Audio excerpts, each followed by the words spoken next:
boys and girls, welcome to story time. Today I'm going to read you Caps for Sale. Don't we just love this book? And look, I got my cap on too.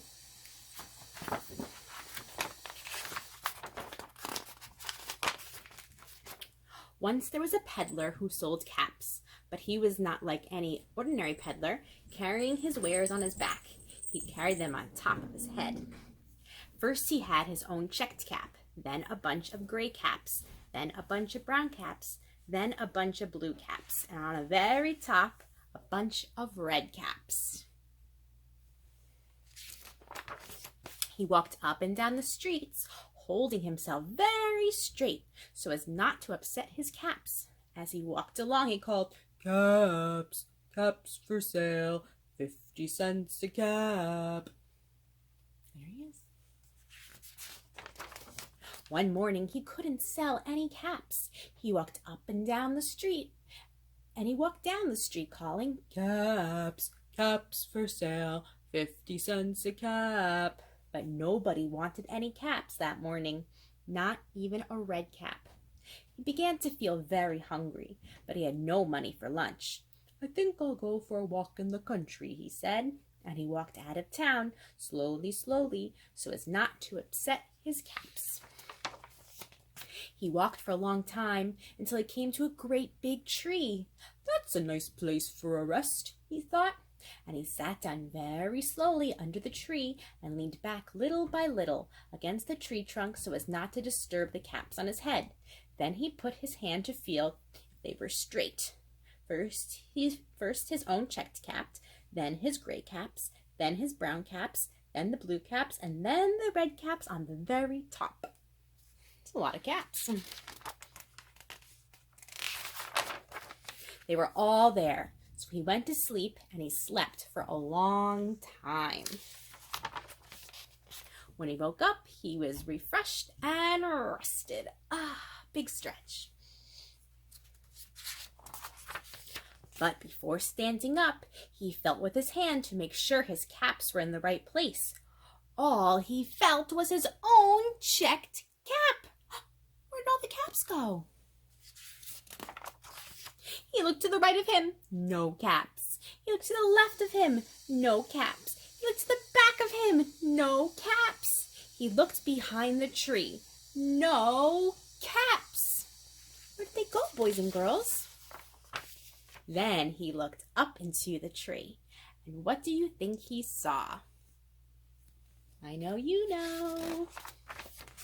On every branch sat a monkey. On every monkey was a gray or a brown or a blue or a red cap.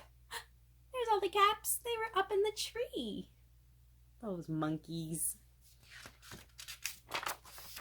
The man looked at the monkeys. The monkeys looked at the man. They didn't know what to do. Finally, he spoke to them. "You monkeys, you," he said, shaking a finger at them. "You give me back my caps." But the monkeys only shook their fingers back at him and said, "Tick, tick, tick, tick."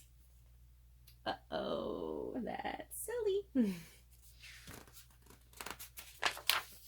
This made the man angry. He shook both his hands at them and said, "You monkeys, you give me back my caps." But the monkeys only shook both their hands back at him and said, "Tick, tick, tick, tick." Those naughty, naughty monkeys. Now he felt quite angry. He stamped his foot and said, "You monkeys, you better give me back my caps." But the monkeys only stamped their feet back at him and said, "Tick, tick, tick, tick." Oh no. By this time, the man was really very, very angry. He stamped both his feet and shouted, "You monkeys, you must give me back my caps." But the monkeys only stamped both their feet back at him and said, "Tick, tick, tick, tick." Oh, what will he do now? He needs to get back those caps. At last, he became so angry that he pulled off his own cap, threw it on the ground, and began to walk away.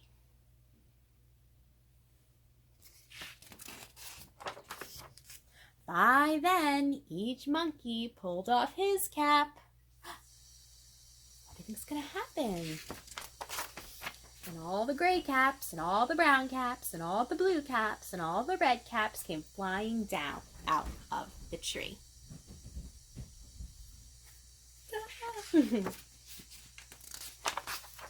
So the man picked up the caps and put them back on his head.